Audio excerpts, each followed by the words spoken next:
우리 오늘 성경 본문의 말씀은 마태복음서 16장입니다. 마태복음서 16장 21절로 28절까지의 말씀은 신약성경 28쪽에 있습니다. 우리 한 절씩 교독하도록 합니다. 이때로부터 예수 그리스도께서 자기가 예루살렘에 올라가 장로들과 대제사장들과 서기관들에게 많은 고난을 받고 죽임을 당하고 제3일에 살아나야 할 것을 제자들에게 비로소 나타내시니 베드로가 예수를 붙들고 항변하여 이르되 주여 그리 마옵소서 이 일이 결코 주께 미치지 아니하리이다.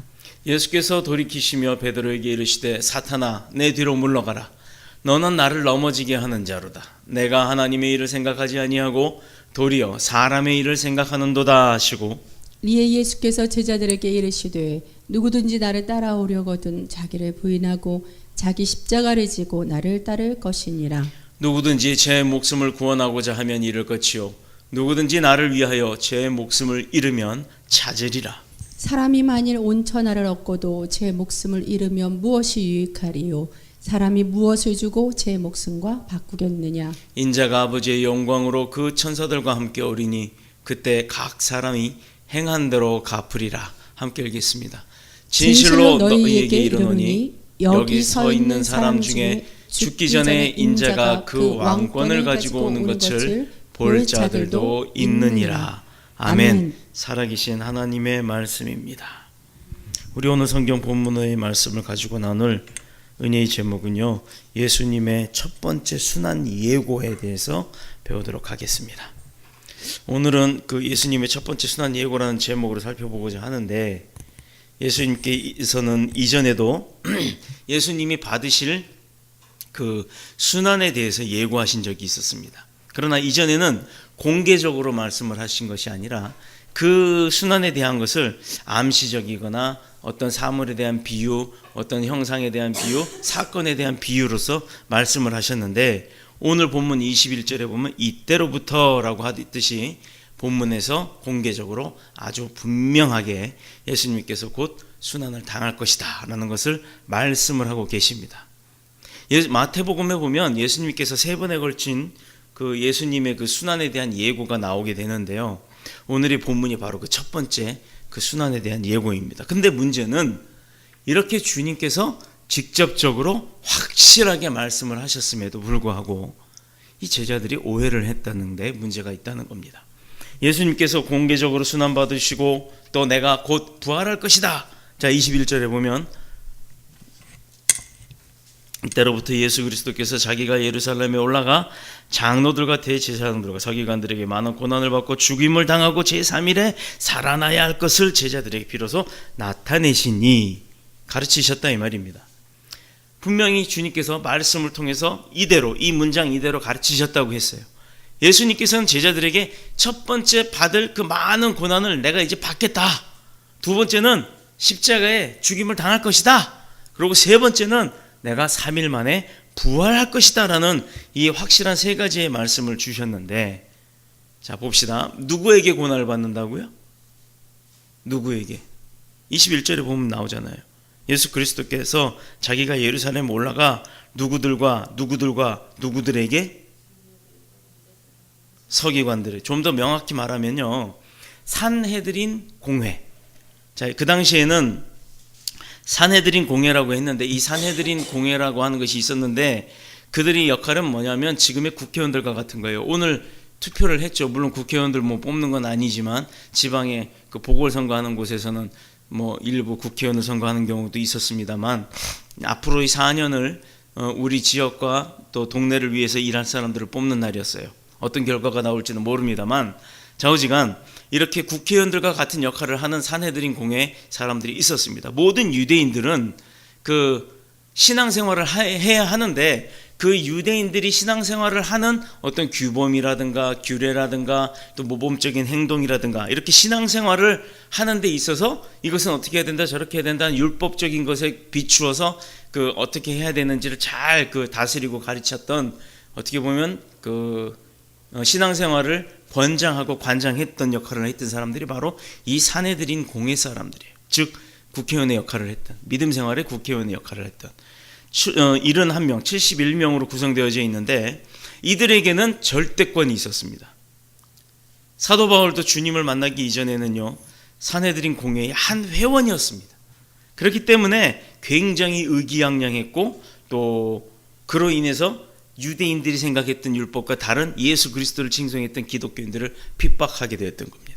그런데 예수님께서 분명히, 그리고 구체적으로 이제 내가 얼마 후면 예루살렘에 가서 산헤드린 공회 사람들에게 붙잡히고 고난을 받고 순환당한 후에 십자가에 달려 죽는다. 그리고 사흘 만에 다시 부활할 것이다.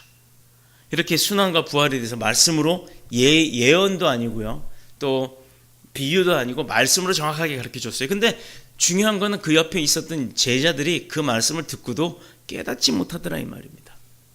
아니, 말을 해주고 가르쳐줬는데도 모른다는 것, 이게 얼마나 답답한 사실이에요. 자, 제가 예를 들어서 기도 생활 열심히 하세요. 보세요. 기도하세요. 우리에겐 기도할 곳이 있습니다. 이게 뭔지 아세요? 우리 성전 기도할 곳 없다고 기도할 곳 만들어 달라고 하나님 앞에 했더니 주셨잖아요. 제가 잊어먹고 있었더라 이 말입니다. 전도, 성도들 부흥시켜야 된다, 사람이 너무 없다, 이런 것만 집중적으로 신경 쓰다 보니 전도에만 신경을 했지 기도하는 거 그렇게 솔직하게 얘기해서 신경 많이 쓰지 않았어요.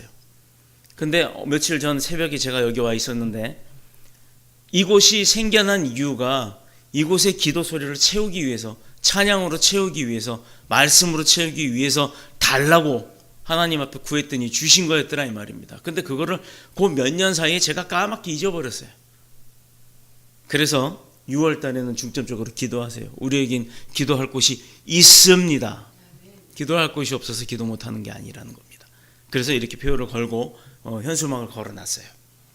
자, 그렇듯이 주님께서 우리에게 분명히 말씀을 해주셨는데 그걸 잊어먹는다 이 말이에요. 그런데 오래된 이야기가 아니라 지금 당장 주님이 12제자 앞에서 이 순환에 대한 예고를 했는데도 불구하고 듣는 자들이 그것을 인정하지 않고 깨닫지 못하더라 이 말입니다.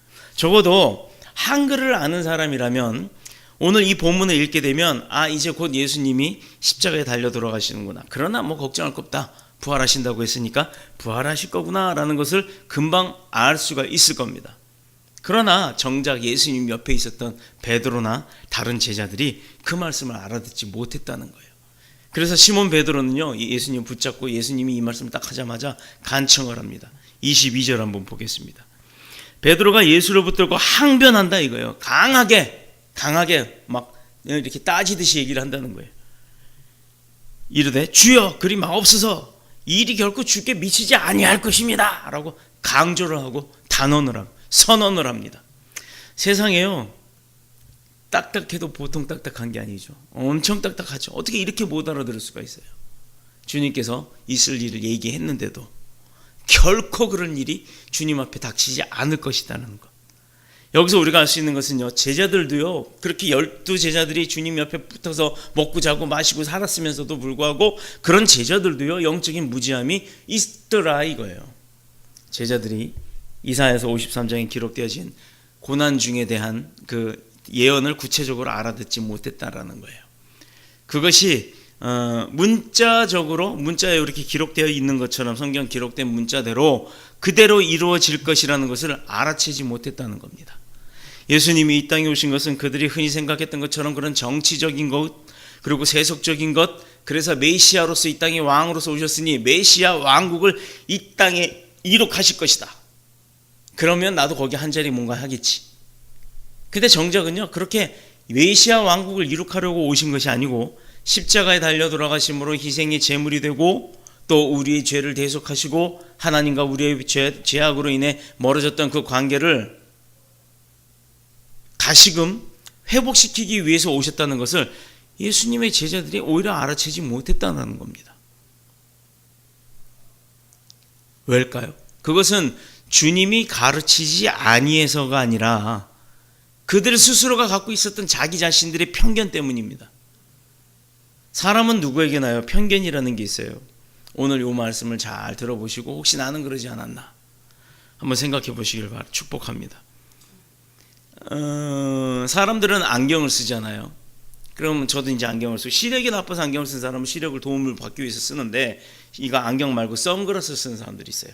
어떤 사람은 까만 거, 어떤 사람은 자주색, 어떤 사람은 여기 거울처럼 반사되는 것. 그런데 그 선글라스를 쓴 사람이 그 선글라스로 쓴 채로 세상을 내다보면 어떤 일이 벌어집니까? 그 선글라스의 색깔대로 보이는 거예요. 예를 들어서 날씨가 맑은데도 불구하고 시커먼 안경을 쓰고 가면 날씨가 흐린 것처럼 보이는 거예요. 물론 이제 그런 용도로 햇볕을 좀 가리려고 쓰는 게 선글라스입니다만, 즉 그렇게 자기 나름대로 자기가 원하는 안경을 쓰면 보여지는 것 또한 그렇게 안경대로 보여지는 거지 내가 원하는 대로 보여지는 게 아니라는 겁니다. 즉 자기의 편견대로 자기에게 유리한 대로 설교 말씀을 골라 듣는다 이겁니다. 이것을 신학적 용어로는요 전이해라고 합니다. Free understanding, 자유롭게 알아듣는다는 거예요. 이 전이해에 따라서 모든 것을 이해하게 되는데, 그래서 목사님이 책망하는 하나님의 말씀을 전할 때 분명히 제가 얘기합니다. 목사가 책망하는 게 아니라 목사가 책망하는 하나님의 말씀을 전할 때라고 했어요. 평소 목사님과 관계가 좋아요. 우리 교회요. 뭐 관계가 다 좋습니다만, 그렇게 좋은 관계가 있는 분이라면 그래 맞아. 네, 맞아. 내가 그런 사람이야. 내가 잘못한 거야. 내가 주님 앞에 정말 잘못한 거지. 맞아. 저건 주님이 나를 책짓질 하시는 거야. 라고 하며 그렇게 받아들이고 주님 앞에 회개하고 오히려 은혜를 받게 됩니다. 그런데 평소에 목사에 대해서 오해가 있다든지 뭔가 이렇게 꺼림직한 마음이 언짢은 관계에 있었던 사람이 듣게 된다면 그냥 흥분하죠. 아니 목사라고 말이야. 나하고 기분이 좀 안 뜨고 나하고 무슨 감정이 있다고 여러 사람 앞에서 나한테 대놓고 그렇게 목욕을 주냐? 이런 사람들이 있어요. 자, 이게 잘못된 방향으로 해석을 하게 된다는 얘기입니다. 이게 바로 인간이에요. 내가 어떤 선글라스를 쓰느냐에 따라 세상이 그렇게 보여지는 것처럼. 자, 예수님의 제자들도 마찬가지였다는 거예요. 예수님의 제자는 예수님을 3년 동안이나 쫓아다니고 또 예수님으로부터 3년 동안이나 교육을 받았어요. 자, 요즘도요 3년이면 신학교에서 졸업반이에요. 졸업반. 신학교 3년을 다니면요 졸업을 할 때가 되는 거예요. 그런데 예수님을 3년씩이나 쫓아다닌 제자면 진짜 살아있는 신학을 한 거 아니에요. 그럼에도 불구하고 예수님께 이렇게 분명히 가르쳤는데도 베드로가 그 자리에서, 그것도 수석 좀 한다고 했던 베드로가 알아듣지 못하고 아이고 예수님 제발 그렇게 하지 마십시오. 그리고요 예수님이 그런 일을 한다고 할 때도 결코 그런 일이 예수님 앞에 닥치지 않도록 내가 나서서 막을 겁니다라고 장담을 하더라 이 말입니다. 베드로는 예수님께 칭찬을 받을 줄 알았죠. 때로는 교회 안에서 봉사하는가 섬김이 사람의 눈에 보여지기 위해서 외식하는 자처럼 하는 자들도 있습니다. 보이지 않는 곳, 드러나지 않는 곳에서 숨어서 봉사하고 섬기는 분들도 있어요. 하나님이 모르시는 게 아닙니다. 그렇다면 하나님만 하시나요? 교회의 모든 사람들이 그가 드러내는 자인지 숨어서 하는 자인지 다 안다는 겁니다. 실제로 베드로는 자기가 주님의 수제자였기 때문에 그렇게 하면 또 그렇게 할 것이 없고, 그렇게 하면 예수님으로부터 칭찬받을 거라 생각했고, 실제로 주님이 제일 먼저 죽을 사람, 주님을 위해서 제일 먼저 자기 자신이 죽임을 당할 것까지도 각오하는 사람이다라고 자기만의 그 프라이드가 굉장히 강했던 사람이에요. 그런데 도망갈 때 누가 제일 먼저 도망갔나요? 예수님이 십자가에 달리기 직접 끌려갈 때 제일 먼저 도망간 사람이 바로 시몬 베드로입니다. 주여 그리 마옵소서, 이 일이 결코 주께 미치지 아니하리이다. 이게 무슨 말이겠어요? 그는 예수님께서 고난당하도록 결코 자기가 내버려 두지 않겠다라고 했던 얘기예요. 호언장담을 한 거예요. 큰 소리 쳤습니다. 누가 감히 우리 예수님한테 소원을 대? 내가 가만 안 둬. 내가 그런 놈 내가 가만 안 둘 거야. 이렇게 했는데 정작 문제가 실제로 생겼을 때는 제일 먼저 칼을 빼갖고 어떤 말을 했어요? 말고의 귀를 잘라버렸어요. 그 예수님 겟세마네 동산에서 기도하시던 예수님을 붙들러 왔을 때 베드로가 칼 뽑아가지고 말고의 귀를 잘랐죠. 로마 병정. 자, 어떻게 보면 세상적으로 보면 베드로는 예수님에게 있어서 굉장히 충성된 종이고 의리의 사나이입니다. 그런데 자기 선생님이, 그것도 메시아인 예수님이 잡혀 죽게 됐는데 어떻게 그가 가만히 있을 수 있겠어요? 이것은요 사람의 눈으로 보면 정말 의리 있는 행동이었고 칭찬받아 마땅한 일입니다. 그러나 시몬 베드로의 생각은 하나님의 생각이 아니었다는 거예요. 인간적인 생각이었어요. 사람의 생각이었습니다. 가장 의리가 있지만 이것은 그냥 인간의 생각이었습니다. 교회도요 보면요 목사님한테 뭐도 갖다 주고 엄청 갖다 바치는 사람들이 있어요. 그런데 그가 장로가 돼야 될 때쯤 돼서 기도를 열고 또 교인들이 투표를 했는데 추천이 안 되고 그로 인해서 장로의 장립이 안 돼 버리면 얼마나 실망을 많이 할까요? 내가 목사한테 그렇게 공을 들였는데 라는 소리를 할 겁니다. 장로를 목사가 세우나요? 하나님이 세우시는 거죠. 교회의 직분은 목사가 주는 건가요? 목사한테 잘했다고? 목사가 잘 앞으로 잘해보라고 그렇게 해서 직분 주나요? 하나님이 주시는 겁니다. 가장 의리가 인간적으로는 있었지만 하나님의 입장에서는 가장 미흡한 자였다라는 겁니다. 예수님이 이 땅에 오신 것은 뭐 때문에 오셨다고요? 예수님이 이 땅에 오신 이유, 십자가를 지시러 죽으러 오셨습니다. 우리의 죄를 대속하러 오셨습니다. 이것이 가장 목적이었고 가장 큰 하나님의 뜻이었어요. 그런 큰 뜻을 갖고 왔다라는 것을 제자들이 잊어버린 겁니다. 이것을 위해서 3년 동안 가르치시고 그 짧은 3년의 공생애를 바치셨는데도 제자들은 깨닫지 못했어요. 혹여 이 자리에 계신 여러분들도 깨닫지 못하는 분이 계십니까? 오늘 이 말씀을 통해서 깨달음이 있어 정말로 주님의 뜻이 무엇인지를 잘 깨닫고 주님의 뜻대로 살아가시는 저와 여러분 되시길 축복합니다. 그래서 그것은 시몬 베드로뿐만 아니라 12제자가 다 똑같이 오해를 했다는 겁니다. 가장 많이 오해한 사람이 바로 가룟 유다예요. 예수님을 판 사람이 가룟 유다죠. 처음부터 예수님을 못 박으려고 십자가에 팔아 넘기려고 예수님을 십자가에 못 박으려고 처음부터 작정을 하고 따라온 게 가룟 유다는 아니었을 겁니다. 그는 원래요 열심당원 출신이에요. 열심당원이란 말 들어봤죠? 열심당원이라고 하는 것은 메시아 왕국을 이룩하기 위한 검을 사용해야 한다 라는 사상을 가진, 말하자면 막 그 전쟁을 해서라도 예수님을 위해서는, 메시아 왕국을 이루기 위해서는 다 해야 된다. 즉 강경파라고도 하고 급진파라고도 합니다. 예수님은 뭔가 정치적인 개혁을 일으키러 이 땅에 오셨는데 그럼 능력이 있어 보이잖아요. 능력 없으면 사람이 따라다니나요? 예를 들어 여러분들이 학교를 다니는데 학교 선생님이 못 가르쳐봐요. 수업 시간에 딴짓하죠.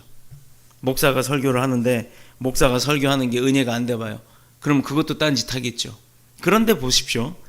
분명히 가룟 유다도 그 생각을 했던 거예요. 예수님이 뭔가 능력이 있어 보이니까 따라왔죠. 능력이 없어 보이면 따라왔겠어요?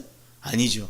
그런데 막상 따라와서 다니다 보니까 로마 군인도 치고 유대인들도 치고 예수님 앞에 걸리적거리는 거 전부 다 그냥 날려버리고 막 박살내버리고 이럴 수 있을 것 같았는데 보니까 그게 아니더라 이 말이에요. 예수님은 능력이 있으신데 내 나라는 이 세상에 속한 것이 아니다라고 말씀을 하시는 거예요. 아니 유다가 보기에는 이 땅에 와서 예수님 메시아 왕국을 세우는 거 아니었나? 이렇게 이제 시험이 드는 거예요. 그럴 때부터 가룟 유다는 슬슬 배신의 싹이 튀기 시작합니다. 이렇게 예수님은 이 땅에 속한 정치적 또 세속적인 메시아 왕국이 아니라 영원히 영적인 왕국의 왕이신 줄로 믿습니다. 그런데 제자들은 예수님이 메시아인 것은 믿었어요. 그리고 또 메시아의 왕국이 예수님이 오셨으니까 이 땅 가운데 임하는 것까지는 믿었는데 문제는 정작 그들이 정치적이고 세속적인 메시아의 왕국만을 생각했다는 겁니다. 예수님의 왕국, 하나님의 나라, 메시아의 왕국은 전지전능하고 못할 것이 없고 부족할 것이 없는 그런 나라가 될 것이다. 그런데 그게 주님은 다른 말씀을 하신 거였는데 하늘의 말씀, 아버지 하나님의 뜻을 말씀하신 건데 제자들은 이 땅에 있는 나라를 없애고 그 위에다 세울 것이다 라고 착각을 했더라 이 말입니다. 예수님이 축복을 준대요. 오늘 이 시간 다 못해서 다음 시간에 나눠서 하게 되는데 다음 시간 이야기의 그 결말을 들어보면 참으로 우리가 어떻게 살아야 되는지가 나옵니다. 그래서 그들이 누가 높으냐? 누가 최고위원 됐냐? 혹시 그들 중 12명 중에 누가 장관이 될 것이냐? 누가 국무총리가 될 것이냐? 누가 군사의 장군이 될 것이냐? 이것에만 관심이 있었다는 겁니다. 언젠가도 제가 설교를 한 적이 있을 거예요. 하나님의 나라가 이 땅에 세워지고 자기들이 무슨 자리 한 자리쯤 할 줄 알았는데 그게 아니니까 실망을 하고 배신을 하게 되더라 이 말입니다. 그런데 이것은요, 이런 현상은 2000년 전에만 있는 것이 아니라 지금에도 마찬가지로 있다는 겁니다. 한번 잘 생각해 보세요. 예수 믿으면 부자 되고, 또 예수 믿으면 출세하고, 예수 믿으면 병 낫고 만사 형통할 것만 믿고 있어요. 그렇게 생각하는 사람들이 있습니다. 물론 맞습니다. 또 안수기도 받았으니 기도대로 될 것이다 라고 아주 확신을 가지고 살되 기도대로 이루어지지 않으니까 능력이 없다는 둥, 뭐가 없다는 둥 이렇게 말하는 사람들이 있죠. 그게 바로 기복적 신앙이라고 하는 겁니다. 메시아 왕국을요, 세속적으로만 생각하는 분들이에요. 이런 태도는 상당히 비성경적인 것입니다. 예수 믿으면 축복 받죠. 물론 받습니다. 예수 믿으면 병 나요. 분명히 병 났습니다. 죽은 자도 살리셨으니까. 그런데 그것만을 생각하면 되는 게 아니라는 거예요. 그래서 예수님이 그런 제자들에게 책망을 하십니다. 시몬 베드로는 예수님을 설득하려고 했어요. 십자가의 고통을 피하게 하려고. 자기가 뭔데 하나님의 뜻인 십자가의 고통, 십자가의 그 순교를 베드로가 막으려고 했어요. 자, 그러나 주님은 그에게 대해서 뭐라고 했냐? 23절. 예수께서 돌이키시며 베드로에게 이르시되 사탄아 내 뒤로 물러가라. 사탄아 내 뒤로 물러가라. 너는 나를 넘어지게 하는 자로다. 내가 하나님의 일을 생각하지 아니하고 도리어 사람의 일을 생각하는도다 하시고 책망을 하셨어요. 자, 방금 전에 예수님이 베드로에게 뭐라 그랬다고요? 바요나 시몬아 내가 복이 있도다 그랬잖아요. 그리스도는 살아계시는 하나님의 아들이시라고 얘기했기 때문에. 그래서 축복을 하셨어요. 그랬던 그 자에게 이제는 사탄이라고 합니다. 17절에서는 복이 있다고 축복하셨던 예수님이 23절에는 갑자기 태도가 돌변을 했어요. 직설적으로 말하면 너는 사탄이야. 이 사탄 이 자식아 나가라 이렇게 버린 거예요. 자, 하나님의 일을 생각하는 것이 바로 성도가 믿음의 성도가 해야 할 일입니다. 그런 해야 할 마음입니다. 그러나 사람의 일만 생각하는 것은요, 사탄이 주는 유혹이에요. 하나님의 일은 영의 일이고 또 사람의 일은 사탄의 일입니다. 모든 일을 생각할 때 우리는 믿음으로 생각을 해야 되는 거예요. 위의 일을 생각하는 것이 하나님의 일이고 자기 자신을 낮췄기 때문에 낮아지고 낮아지는 일이 사람의 일이냐? 아닙니다. 위의 일, 높은 일도 하나님의 일이요, 나 스스로가 나를 낮추고 낮아질 수 있는 일도 하나님의 일입니다. 그러나 반대로 하나님께 합당하지 않은 일을 하는 사람은 사람의 일을 하는 거예요. 그래서 제가 기준을 두라 그러잖아요. 어디다? 하나님한테. 아리까리라고 하는 말이 있는데 내가 이 일을 할 때 해야 될지 말아야 될지 생각이 모르겠다 그러면 분명히 그랬죠. 이 일을 했을 때 하나님이 기뻐하실까? 안 기뻐하실까? 그것을 내 주관이 아닌 하나님의 중점으로 보란 얘기예요. 내가 예를 들어서 오늘 이 일이 아니라 봉사활동을 가요. 예배를 가야 되는데 오늘 예배는 제껴도 예배 드릴 사람 많고 반주할 사람 많으니까 예배 제끼고 나 지금 오늘 좋은 일, 봉사하는 일, 예수 이름으로 자랑할 일을 가야 되니까 봉사하러 가는 일에 먼저 가자. 자, 어떤 게 옳을까요? 여러분 기준에서 한번 생각해 보세요. 예배에 제껴두고 섬기러 가는 거, 봉사하러 가는 게 옳을까요? 틀릴까요? 예수님의 입장이라면 가라 그럴까요? 가지 말라 그럴까요? 여러분 한번 생각해 보세요. 어떤 게 맞을까요? 제가요 생각하기에는 예배 드리는 것도 중요하지만 내가 가서 섬기고 봉사하고 그리고 나 크리스찬이요 해갖고 자랑하면 그 사람들도 복음이 증거되고 그 사람들에게도 예수 그리스도를 자랑할 수 있는 기회 아닙니까? 괜찮지요. 그러니까 이거 하나님이 기뻐하실 거야 하고 가버립니다. 그런데 우리가 제일 중요시해야 될 게 뭐죠? 예배입니다. 예배를 빼고 가는 것은 하나님이 기뻐하시지 않는 거예요. 그런데도 마음 편하게 갔다 옵니다. 나중에 질책 들어요. 하나님으로부터 질책 받습니다. 그런 사람들이 기도를 하는데 기도가 응답이 되겠어요? 기도 응답 안 되는 겁니다. 주님 만나는 게 우선인데 우선적인 거 배제해두고 다 내버려두고 세상에 매달려 사는 사람들이 하는 일이 어떤 응답이 있겠습니까? 여러분, 허망하고 헛된 일이 바로 사람의 일입니다. 대가도 응답도 없어요. 물론 돈 몇 푼은 더 벌 수 있겠죠. 세상 일을 하면. 그런데 그 돈 몇 푼 그렇게 벌어서 내가 가질 수 있나요? 쓰기 마련입니다. 늘 부족합니다. 늘 모자랍니다. 풍성해지지가 않아요. 왜? 사람의 일을 쫓았기 때문에. 여러분, 우리가 똑같이 주의 일을 하고 교회 봉사하지만 어떤 사람은 하나님 일을 하는데 어떤 사람은 사람의 일을 합니다. 어떻게든지 하나님 앞에 영광 드러내고 교회의 덕을 쌓으려고 하는 애를 쓰는 분들도 있지만 그런 사람들이 바로 하나님의 일을 하는 사람들이에요. 그러나 교회의 덕이고 뭐고 자기 감정대로 내가 좋으면 하고 내가 싫으면 안 해버리는 자기 감정, 뭐 자기 자존심, 체면 이런 것들을 더 우선시하는 사람들은요, 교회 일을 한다 하더라도 그건 사람의 일을 하는 거예요. 예배 제껴 듣고 봉사하러 가는 것과 똑같은 겁니다.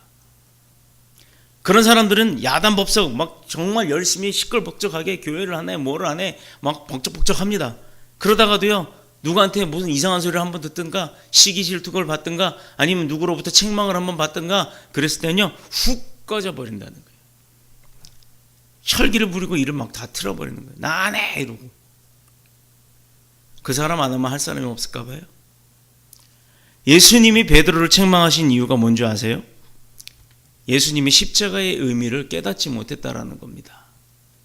예전에 우리 학원에, 우리 부설 학원에 어느 아이가 하나 있었는데 차에 십자가를 달고 운전을 하고 있으니까 우리 엄마가 그러는데요, 저 십자가는요 우상이래요. 근데 그 아이 말로는 교회를 다닌대요. 아니, 교회를 다닌다고 하는 녀석이 십자가를 보고 우상이라. 처음엔 제가 무슨 소리를 하는지 몰랐어요. 물론 아이가 전달을 잘 못한 거지만 나중에 봤더니 어느 교파를 섬기고 있더라 이 말입니다. 그 교파는 예수 그리스도를 부정을 합니다. 그리고 예수 그리스도의 십자가도 부정을 합니다. 자기 자신이 예수고 재림한 예수가 이미 그곳에 있다라고 생각하기 때문에 예수 그리스도의 십자가는 의미가 없다라고 생각해서 어느 교회 건물을 인수해 갖고 댕강 제일 먼저 한 게 무슨 교회라고 해놓고 댕강 십자가부터 잘라냈더라고요. 우리 교단뿐만 아니라 정통 기독교 교단에선 그 단체를 교회라고 부르지 않습니다. 근데 이름에 교회를 딱 갖다 붙여놨어요. 자, 그것은 시몬 베드로도 깨닫지 못했다는 거예요. 기독교에서 예수 그리스도의 속죄의 죽음에 대한 그 교리만큼 중요한 게 없어요. 십자가가 뭐냐? 그냥 사람 달려 죽였던 그 형틀이 아니라는 겁니다. 거기에 달려 돌아가신 예수님이 왜 돌아가셨는지 그것을 알아야 한다는 거예요. 똑같은 십자가가 아니에요. 거꾸로 된 십자가가 아닙니다. 그 십자가의 의미는 그냥 나무 막대기 2개를 크로스로 얹어 놓은 게 아니라 거기에 달려 돌아가신 예수님이 왜 돌아가셨는지에 대한 그 의미성을 가진 상징을 갖고 있다는 것뿐입니다.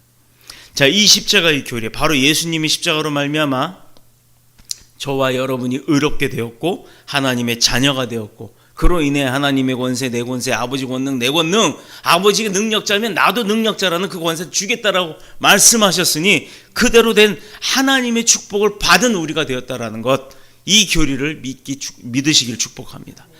그것을 베드로가 깨닫지 못했기 때문에 예수님은요, 그렇게 사랑했던 수제자와 같았던 그렇게 충성적이었던 베드로를 갖다가 혼을 내신 거예요. 여러분 그거 아세요? 부모님으로부터 혼날 때 있었죠. 말 안 들으면 어머니가, 심지어는 어머니나 아버지가 매를 들기도 합니다. 속상하죠. 이럴 거면 왜 나 낳았어? 낳지나 말지. 별의별 소리를 다 하는 자식들이 있습니다. 그런데요, 진짜 낳고 싶어 낳은 게 아니라 어쩔 수 없이 뭐 어쩌다 보니까 생겨나서 낳았다, 이런 자녀들은요, 그 부모들이 어떻게 대접하는 줄 아십니까? 그 자녀들이 나가서 뭔 짓을 하든 신경 안 써요. 그 자녀가 나가서 사고 쳐가지고요, 부모 오라 그러면 가지도 않아요. 그래서 연락이 옵니다. 부모님이 누구누구가 무슨 사고 쳐 지금 경찰서 와 있는데요. 저도 예전에 그런 전화를 해본 적이 있어요. 그 아이 부모한테 전화해서 와서 얘를 좀 데려가라고. 훈계해갖고 훈방 조치를 해야 되는데 부모님이 와야 사인을 하고 가잖아요. 그래서 데려가라고 하는데도 냅둬요. 그 감옥에 쳐넣으세요. 이런 부모 봤어요. 난 걔 부모 안 하니까 내비로 두세요. 처벌하세요. 진짜 부모 아닌 사람들은 그렇게 얘기합니다. 그런데 예수님이 사단아 저리 물러가라 라고 했던 이 베드로에게 그렇게 했던 것은 왜 그렇겠어요? 얼마나 베드로를 사랑했으면.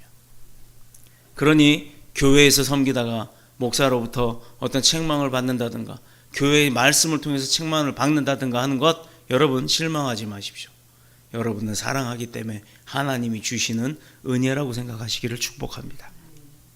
예수님께서 베드로를 뭐라고 책망했다고요? 사탄아, 내 뒤로 물러가라. 이 말은 베드로의 위치를 알려준 거예요. 즉 제자들이 위치를 알려주는 굉장히 중요한 말씀입니다. 우리는 예수님 뒤에 서 있어야 돼요. 예수님 앞에 있는 것, 이것이 문제입니다. 그런데 사람적인 생각으로 하면요, 이번에 김정은하고 또 미국의 트럼프 대통령이 싱가포르에서 만났죠. 김정은 갈 때 그 앞에 먼저 앞서가는 사람들이 있었어요. 누굽니까? 관심이 없죠. 하나님밖에 관심이 없어서. 세상에 관심이 없는 거죠. 자, 경호원들이 앞서서 그들 앞에 먼저 갑니다. 이것은요, 세상적인 눈으로 봤을 때 그 중요한 사람을 보호하기 위함이잖아요. 그런데 사실상 믿음의 생활에서는 우리가 무엇을 해야 되느냐? 예수님 뒤편에 따라가야 되는 겁니다. 잘 보세요. 목사도 장로도 권사도 집사도 온 교인 중에 어느 누구를 막론하고 예수님 앞에 먼저 나가면 안 되는 거예요. 예수님 뒤에 따라가야 합니다. 예수님 뒤에 따라간다는 말은 주님께서 말씀하신 대로 순종하고 따라간다는 의미를 갖고 있는 건데 표현이 안 좋습니다만 저희가 강아지를 키우다 보니까 강아지 이야기를 하나 할게요. 제가 가끔 이제 병원에 데리고 다니든 아니면 산책을 데리고 다니든 이제 우리 순종이를 데리고 이제 갑니다. 그럼 순종이 쫄랑쫄랑 쫓아가죠. 근데 어느 순간에 옆으로만 가다가 지가 먼저 앞서갈 때가 있어요.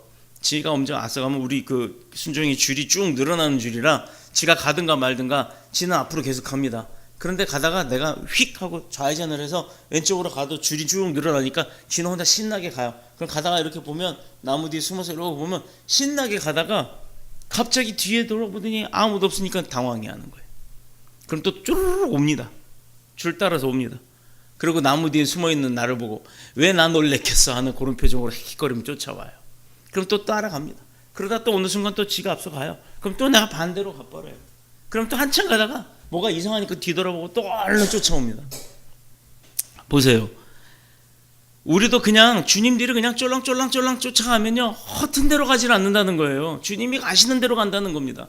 그런데 마치 그 강아지처럼 지가 잘났다고, 지가 좀 걸음이 빠르다고 먼저 앞서가기 시작해버리면 주님의 뜻과는 달리 주님과 같이 출발은 했어도 가다 보면 엉뚱한 길로 가더라 이 말입니다. 그럴 땐 어떻게 해요? 주인이 그러죠. 주인인 제가 그 강아지 목줄을 탁 챕니다. 가지 말라고 탁 당깁니다.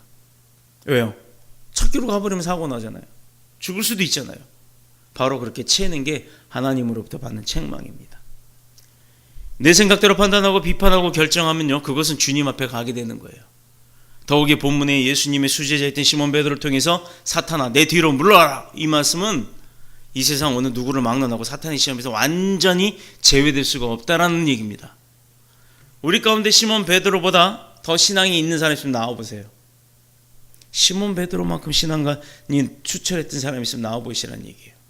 저도 그렇게는 못했습니다. 시몬 베드로보다 예수님을 더 잘하는 사람이 어디 있겠어요. 그럼에도 불구하고 그런 시몬 베드로에게 사탄아 내 뒤로 물러가라 하셨다. 이거 심각하게 받아들이셔야 합니다. 그리고 23절 하반절에 보면요, 내가 하나님을 생각하지 않고 도리어 사람의 일을 생각한다 라고 책망하셨어요. 내가 지금 하나님의 일을 하는 것 같고 교회 일을 하는 것 같고 나를 생각하는 것, 즉 예수님을 생각하는 것 같지만, 여러분 여기 사람이란 말을 나라는 말로 바꾸면 이해하기가 좀 쉬울 거예요.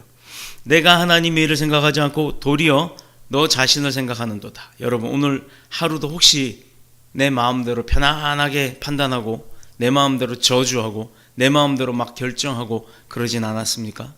오늘 여기까지 하고 다음에 이어서 가도록 하겠습니다. 제자로서의 삶을 살아간다는 건요, 그리 어려운 게 아니에요. 되게 어려워 보이지만 막상 해보면 어려운 게 하나도 아니더라 이 말이에요.